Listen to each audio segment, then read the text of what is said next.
Invest करने वाला हर व्यक्ति अपने इन्वेस्टमेंट पर अच्छा रिटर्न पाने की उम्मीद रखता है। बाजार में ऐसे कई तरीके मौजूद हैं जिनमें पैसा लगा करके इन्वेस्टर अच्छा रिटर्न ले सकते हैं और इन्हीं में से एक अच्छा रिटर्न लेने का तरीका है म्यूचुअल फंड में एसआईपी। आपको बताऊं तो लगभग एसआईपी प्रति वर्ष औसतन 12% का रिटर्न दे सकती है, लेकिन बता दूं यह रिटर्न शेयर मार्केट के परफॉर्मेंस पर डिपेंड करता है। 2024 के आखिरी महीनों में शेयर मार्केट में गिरावट का जो दौर जारी हुआ वह आज नए साल के दूसरे महीने में भी जारी है। ऐसे में लोगों का भरोसा मार्केट से डगमगा रहा है और कुछ लोग तो एसआईपी को बंद करते जा रहे हैं। लेकिन बड़ा सवाल यह है कि क्या मार्केट के उतार चढ़ाव के बीच आपको अपनी एसआईपी रोकनी चाहिए या नहीं, गिरावट का फायदा उठाते हुए नई एसआईपी शुरू करनी चाहिए? इसका जवाब विश्लेषण के आधार पर मैं आपको बताने वाला हूं।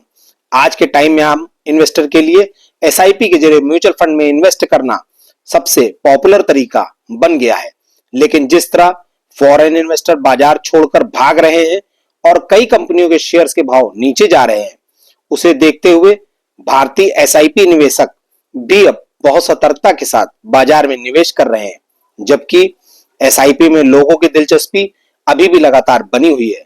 एसआईपी में लोगों की दिलचस्पी का अंदाजा आप इस बात से लगा सकते हैं कि आंकड़ों के मुताबिक साल के पहले महीने में लगातार दूसरी बार 26,000 करोड़ से ज्यादा एसआईपी की गई है।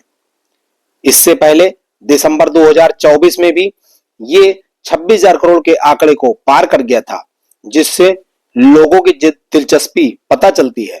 लेकिन क्या गिरावट में निवेशकों को एसआईपी बंद करनी चाहिए?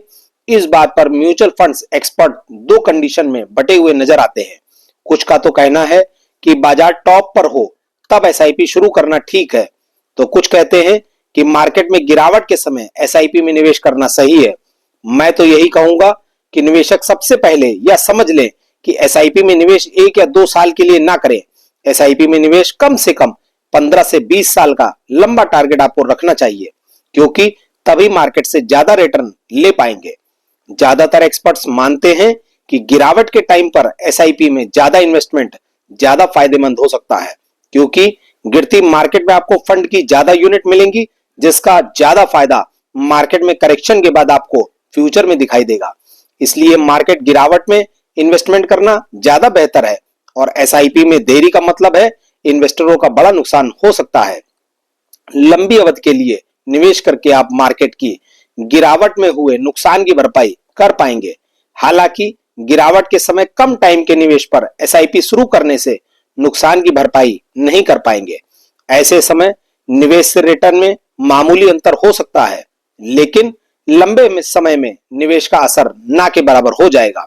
इसीलिए विश्लेषकों का मत है कि लंबे समय का विश्लेषण करने से पता चलता है कि एसआईपी करने पर शुरुआत में कम रिटर्न मिलता है, वहीं साल पूरा होने से पहले अगर ज्यादा रिटर्न मिलना शुरू हो जाता है तो आपको जरूर इस तरफ जाना चाहिए। निवेश करने में देरी से आप कंपाउंडिंग इंटरेस्ट छोड़ देते हैं, इसलिए जल्दी और लगातार निवेश करना सबसे अच्छी स्ट्रेटजी हो सकती है। एसआईपी में निवेश के लिए धैर्य और अनुशासन बनाए रखें। इस तरीके से ही आप एसआईपी में ज्यादा रिटर्न जनरेट कर पाएंगे। लंबे समय के निवेश के तरीकों से मार्केट के उठने गिरने से आपके निवेश पर अधिक फर्क नहीं पड़ता है। एसआईपी चाहे टॉप पर की जाए या बॉटम पर, ज्यादा रिटर्न पाने का असली मंत्र धैर्य और अनुशासन, वो भी लंबे समय तक निवेश को बनाए रखने से ही मिल सकता है। यही रणनीति निवेशकों को लंबी अवधि में ग्रोथ का फायदा देगी। इसलिए गिरती मार्केट से ना तो घबराएं और ना ही अपने एसआईपी निवेश को रोकें, क्योंकि जल्द ही बाजार में रौनक के साथ अच्छे रिटर्न मिलने का दौर भी फिर से लौटेगा। क्या आपने एसआईपी शुरू की है और क्या आप गिरते बाजार को देखने के बाद अपनी एसआईपी रोकने की सोच रहे हैं? तो आप हमें कमेंट्स में जरूर बताएं और ऐसी वीडियो के लिए चैनल को सब्सक्राइब करना मत भूलिएगा।